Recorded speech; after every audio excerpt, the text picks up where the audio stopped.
Ta réaction à chaud, même si tu es évidemment un peu plus à froid que ce matin, c'est un record exceptionnel, une course magnifique pour lui? Alors là, pour le coup, c'est prodigieux parce que on en parlait avec Armel Lecléache qui détenait le record de 74 jours avant. Il était avec nous pour commenter le départ. Et au départ, on disait avec ces nouveaux bateaux, les skippers, ça va aller très vite. On disait ils peuvent descendre sous les 70 jours. On disait voilà, ils vont peut-être descendre sous les 70 jours. Mais là, il a explosé, pulvérisé le record. Alors il y a le bateau, évidemment, qui est ultra performant.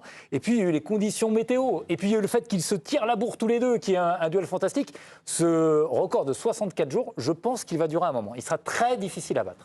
Bon, je vous propose d'aller voir Corinne Boulou qui est sur place, qui a eu la chance de vivre cette magnifique journée au Sables d'Olonne. Merci Corinne d'être avec nous. Pour vous aussi, je suppose que la journée a été longue, comme le camarade Benoît. Comment on a vécu ce trop-plein, ce plein d'émotions aujourd'hui avec la victoire de Charlie Dalin? Moi, je dois dire que je m'y habitue pas et j'ai pas envie de m'y habituer d'ailleurs parce que c'est toujours magique une arrivée de Vendée Globe et celle-là encore une fois avec des lumières magnifiques ce matin et puis ensuite j'ai été voir le bateau qui était amarré à une bouée au large du chenal des Sables d'Olonne dans l'attente de pouvoir entrer. J'étais sur la grande plage, le remblai des Sables d'Olonne et les gens venaient voir, prenaient des photos déjà et puis il y a eu cette entrée magistrale de Charlie, un Charlie qui l'a à savourer, qui n'en revenait pas, qui a pris le temps quand même de savourer parce que effectivement il a réalisé un superbe exploit et enfin cette victoire qu'il cherchait tant, eh bien ça y est, elle est à lui et il a soulevé le trophée. Corinne, vous l'avez vu de près. Bon, naïvement, c'est vrai qu'il y a l'adrénaline, mais on se dit, le gars a passé 75 jours en mer. Il a fait un record exceptionnel. Physiquement, vous l'avez trouvé comment? Quand on est proche comme ça des athlètes, on a évidemment un ressenti tout autre que nous ici à Boulogne en plateau. Alors moi je l'ai trouvé bien Charlie, mais bon il avait quelques heures là de repos hein, puisqu'il n'a pas pu rentrer tout de suite dans le chenal. Il avait un regard bien, pas dans le vide comme on peut le voir parfois lors des arrivées de grandes courses, mais sans doute parce qu'encore une fois il avait pu se reposer, prendre la mesure de ce qu'il venait de réaliser. Il avait retrouvé sa famille, sa femme, son petit garçon de 7 ans, Oscar. Donc il a pu se reposer et en même temps il est sur l'adrénaline. On met du temps à revenir, à remettre les pieds sur terre après un tour du monde pareil à vitesse grand V sur un bateau qui n'a quasiment pas souffert. Alors il nous a parlé de petits bobos tout à l'heure lorsque le bateau a été amarré au ponton d'honneur. Là on le bichonne, ce bateau vainqueur du Vendée Globe. Mais c'est vrai que ouais, moi je l'ai trouvé bien Charlie. Mais sans doute que ça sera plus compliqué dans quelques jours, voire 1 ou 2 semaines. Nul doute que le temps de repos sera agréable quand on a remporté le Vendée Globe. On peut évidemment savourer. Non, mais attendez, il ne va pas se reposer là. Ah, pas tout de suite? Ah bah non, c'est ça, là c'est la nouvelle tempête qui commence. Oh là là, parce que là, vous avez vu tout le protocole qu'il a eu, il a la conférence de presse, après il va devoir attendre Johan Richomme, qui va devoir accueillir, et puis après il y a 23h ce soir dans le DS. Et voilà, et puis après il viendra ici chez nous dimanche soir, il va faire toute la tournée des médias, il va tomber malade parce que là ils ont été épargnés, il n'y a pas de microbes pendant 3 mois, là il est confronté aux microbes. Non, là, il se reposera après, là c'est que le début. Oh là là, les médias toujours à accaparer ces pauvres athlètes alors qu'ils rentrent d'un tour du monde. Pierre, bon, évidemment, on n'est pas tous des grands spécialistes du Vendée Globe, mais là, la performance, la prestation, est-ce que toi, ça t'a touché, ça t'a ému? Comment t'as vécu cet exploit de Charlie Dalin?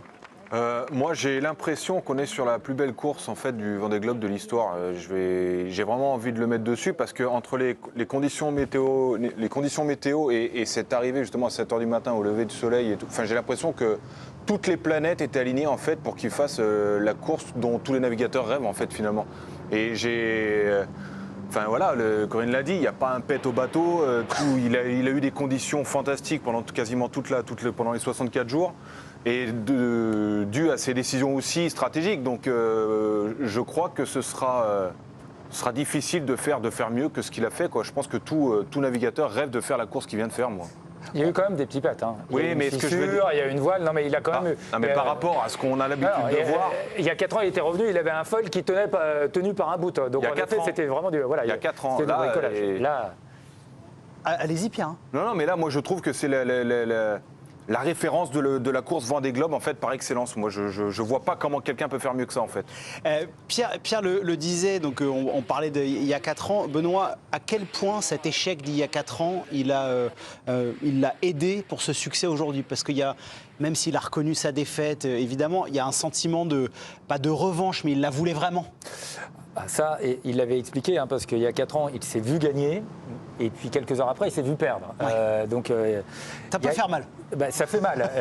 Et il l'a avoué, honnêtement, mais il l'a dit le lendemain, il était arrivé le 27, il dit le 28 janvier, j'étais déjà focus sur mon objectif 4 ans après. Et il n'a fait que ça. Il a mis tout ce qu'il fallait de son côté. C'est-à-dire, il a construit un bateau, il est architecte naval, et il a construit un bateau en ayant connaissance de toutes les nouveautés et de son expérience, avec un cockpit, justement pour essayer de préserver le bonhomme. Il a eu une équipe en or, il a eu un partenaire qui lui a donné aussi les moyens. Il avait tout optimisé sur la performance. Il était le favori. Mais après, il faut le tenir.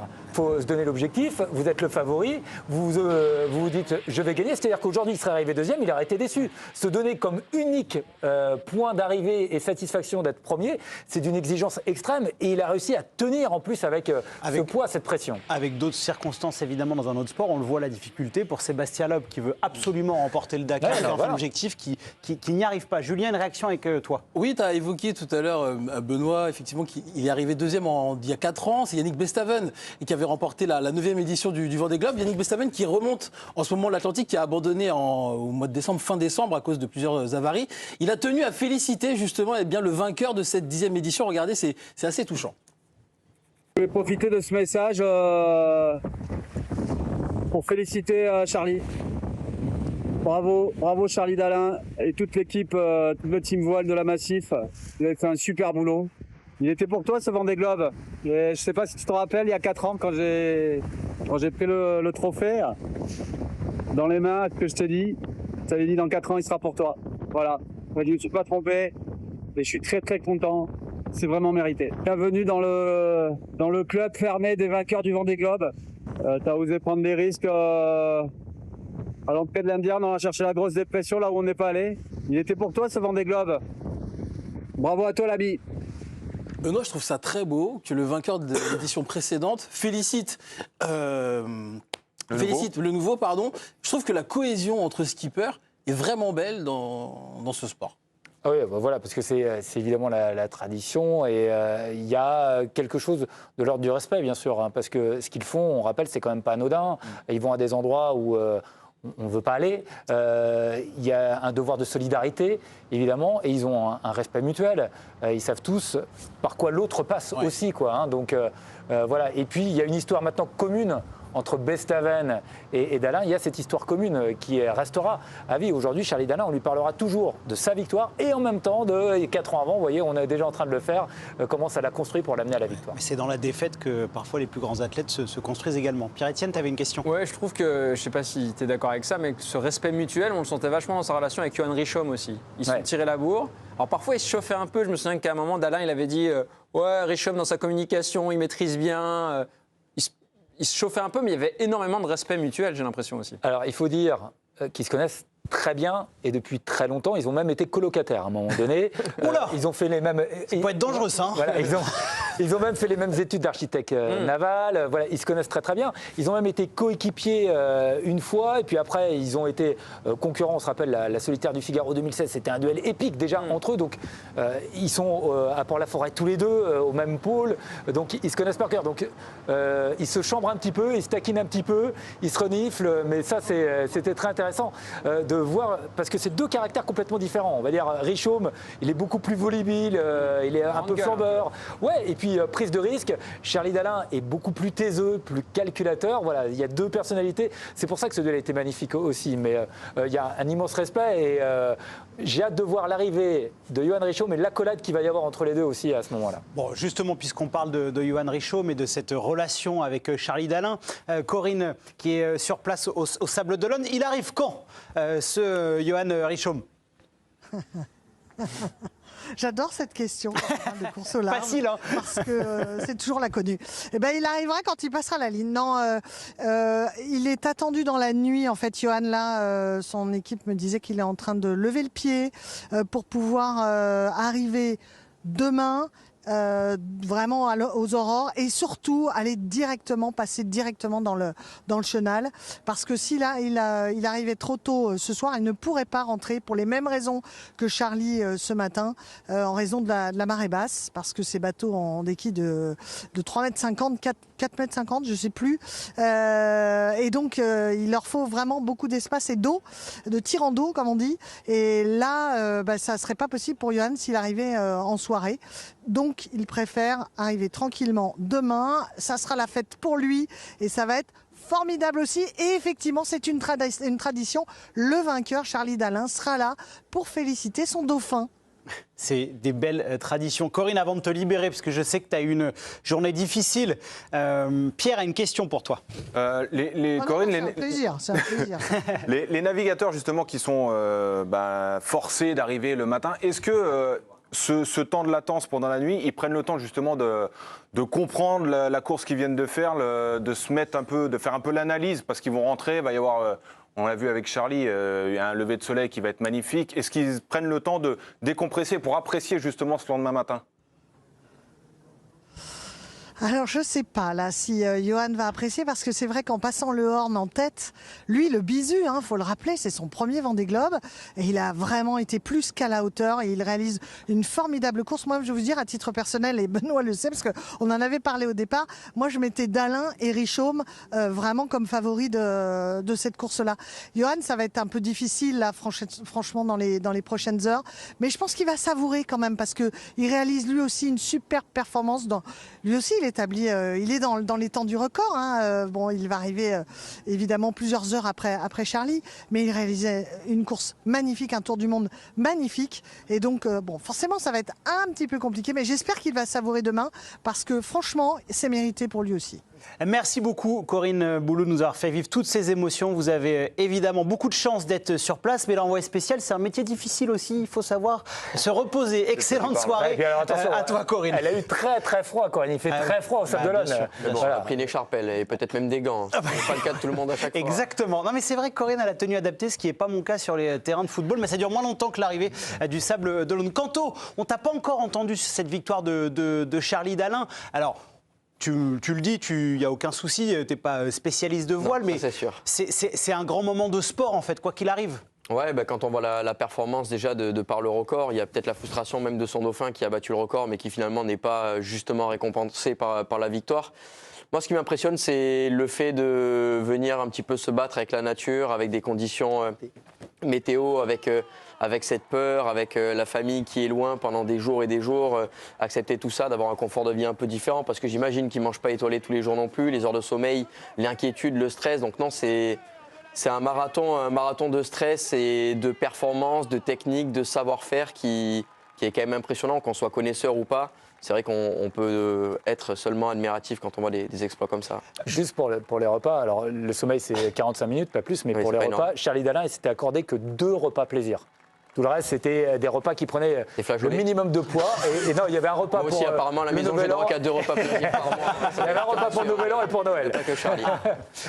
Benoît, tu le disais tout à l'heure, parce que c'est vrai que pour ceux qui ne connaissent pas forcément ce sport, les avancées technologiques, forcément, ça compte énormément. À quel point ça a son importance dans le record de Charlie Dalin ? Parce que aujourd'hui, alors vous savez, il y a les fameux foils qui permettent de faire voler les bateaux. C'était arrivé déjà à l'époque d'Armel Lecléache, mais c'était des petits foils. On ne savait même pas si on pouvait faire un tour du monde avec ces foils. Là, aujourd'hui, la recherche a vraiment augmenté. Et ils permettent aux bateaux de voler plus tôt et plus longtemps. Donc, et ils sont beaucoup plus fiables, plus résistants. En fait, il faut savoir, le Vendée Globe, la première édition, c'était 89-90. Et toute cette expérience de Vendée Globe en Vendée Globe, on accumule de l'expérience, on accumule des données, on fait progresser. La classe IMOCA, ces bateaux-là, c'est la classe qui a le plus progressé dans l'innovation. C'est les bateaux les plus novateurs qui ont le plus innové. Et puis, il y a un autre fait, c'est qu'on a instauré maintenant, pour se qualifier pour les Vendée Globe, des qualifications. Donc, il faut avoir beaucoup navigué avant. Et donc, certains ont cassé avant, ont pu fiabiliser modéliser les bateaux aussi avant de. Il faut avoir un nombre de lancer. kilomètres. Bah oui, un petit peu, il faut avoir ça. Il y a aussi des capteurs. Avant, on tapait beaucoup des ovnis. Maintenant, on a des capteurs pour vous dire s'il y a un cétacé, on va le repousser, s'il y a quelque chose devant. Voilà. Et on a mis de plus en plus de performances technologiques pour permettre de réaliser ces Mais Vendée Globe. par rapport à ce que tu dis, on met aussi en avant la dangerosité d'aller aussi vite aussi avec ces bateaux-là. Donc, est-ce qu'on n'a pas arrivé justement à un petit plafond de verre pour la sécurité aussi de ceux qui naviguent avec ? Parce que la question se pose, il y en a plusieurs qui se sont dit on va réellement vite, très très vite, et il est hyper dangereux en fait d'aller très vite à cette vitesse-là en fait. C'est ce que dit Jean Le Cam. Pour lui, c'est pour ça qu'il a refusé de mettre un bateau avec des feuilles. Il est resté sur un bateau très moderne. Il réalise une performance incroyable. On ne se rend pas compte de ce qu'est en train de faire Jean Le Cam avec son bateau à dérive. Mais lui, il est resté sur un bateau à dérive, justement, pour éviter ça. Il dit, moi, j'ai pas envie d'avoir un casque, par exemple, puisqu'ils sont obligés d'avoir un casque, parce que les bateaux vont tellement vite que quand ça tape, eh bien, ils sont projetés vers l'avant, donc ils ont des filets pour les retenir. On a parlé des commotions, en effet. Il y a une nouvelle technologie qui pourrait, mais qui sera interdite, où notamment les safrans pourraient porter encore un peu plus les bateaux, donc là ça irait encore plus vite, mais a priori voilà, ça rentrera jamais dans la classe IMOCA. Oui, là on a atteint un peu des limites, c'est sûr, des bateaux qui peuvent aller à 35 nœuds par exemple. 35 nœuds, par exemple, pour ceux qui ne savent pas, ça correspond à combien de kilomètres 60, il faut faire 70 km/h à peu près. Là c'est 17 nœuds de moyenne. Plus rapide que sur le périph' parisien. Pour vous dire, il a fait le tour du monde en 17 nœuds de moyenne. Infernal. C'est qui revient. Dès que tu as un missile à mettre, tu Mais pas du tout, je ne prends pas le périph', Pierre, c'est une information. Comment ? T'as pas le permis ? Non, je suis en vélo. Pardon, Benoît, on t'a coupé pour quelque chose de très inintéressant. Non, mais c'est votre petite ritournelle. 17 nœuds de moyenne, là, pour battre ce record. Titouan Lamazou, premier Vendée Globe, il avait fait une moyenne de 8 nœuds. C'est pour vous montrer un peu le gap qu'il y a eu en quelques années. Et on va rentrer dans des débats un peu comme au cyclisme. Au cyclisme, on a allégé les vélos qui sont de plus en plus rapides avec de l'aérodynamisme. Et aujourd'hui, on se rend compte que les cyclistes vont finalement un peu trop vite. Et on est en train de se poser la question pour limiter les accidents, les drames qu'on voit de plus en plus. Parce qu'il ne faut pas. Sauf que là, on a fiabilisé. Il y a moins de drames, par exemple. Oui, mais cette année, si on commence à être de plus en plus rapide, est-ce qu'il ne va pas y avoir des bateaux qui vont se fracasser sur des vagues ou sur des rochers ou sur Alors, l'avantage de ces bateaux, on en parlait avec Stéphane aussi, c'est qu'ils vont tellement vite qu'ils peuvent éviter plus les dépressions, par exemple. Ils évitent plus vite, du coup, les tempêtes en allant plus vite. Vous ne vous faites pas rattraper par les systèmes dépressionnaires mais c'est et les grosses tempêtes. plus compliqué. En termes de bruit, en termes de mouvement à l'intérieur, c'est insupportable. C'est un autre registre. Non, mais là, c'est insupportable. Est-ce qu'il n'y a pas à terme le risque que ça fasse moins rêver ? Tu vois, imagine un Vendée Globe en 55 jours, je dis n'importe quoi. Enfin, je veux dire, ce qui est fascinant dans le Vendée Globe, c'est le fait que c'était une course au long cours aussi. Oui, alors, ça reste quand même une course au long cours. Et ils ne sont pas tous arrivés. Il y en a que 2 qui arrivent là. Il y en a d'autres qui vont arriver derrière. Et on va avoir l'arrivée de Violette d'Orange, par exemple, qui sera un moment très émouvant pour la Benjamin, qui va, elle... Il y a ceux qui le font, là, en effet, qui ont transformé, je suis d'accord, transformé ce Tour du Monde en une forme de régate, une course d'une intensité folle. Mais il y a aussi ceux qui le font pour faire un Tour du Monde. Déjà, finir un Tour du Monde, c'est énormissime. C'est une vraie aventure. Je trouve que pour les vainqueurs, même si c'est une performance extraordinaire, tu perds quand même un petit peu de la dimension qui faisait rêver en te disant ils partent à l'aventure, ça va durer des mois. Ouais, c'est mon avis personnel. Ouais, ça reste quand même une aventure. Et Pierre le disait, le problème aussi, c'est qu'ils sont très préparés, donc ça vous donne cette impression-là. Ils sont préparés presque à gagner et préparés à vivre ce qu'ils vivent. Mais c'est-à-dire que si on les mettait dans le bateau, au point de départ, directement dans les mers du Sud, par exemple, ils ne pourraient même pas tenir. C'est-à-dire que le corps et le mental s'habituent petit à petit avec la descente de l'Atlantique, mais ils subissent des contraintes qui sont telles qu'ils ne pourraient pas le supporter si on les mettait directement là-dedans. Ils vont quand même très très loin dans l'exigence, d'où les préparateurs mentaux, d'où les exercices de sophrologie pour leur permettre de supporter ce qu'ils endurent pendant 64 jours. C'est-à-dire qu'on va tellement dans la contrainte. Avant, ils avaient aussi des moments où ils se la coulaient douce et tout. Là, il n'y a plus ce moment-là. C'est rapide, mais c'est d'une intensité bien plus élevée. Tout le temps. Julien, pour terminer. Tu as évoqué les avancées technologiques justement dans cette édition. Benoît, tu penses que ce record, il peut tomber dans 4 ans ou il va rester très longtemps ? D'après moi, c'est ce que disait Jean Le Cam aussi, et quand on regarde un peu les spécialistes, je pense qu'il peut durer très longtemps. Je pense qu'il peut durer. Après, on n'est pas à l'abri, ça dépendra en effet des conditions météo, notamment sur le prochain Vendée Globe.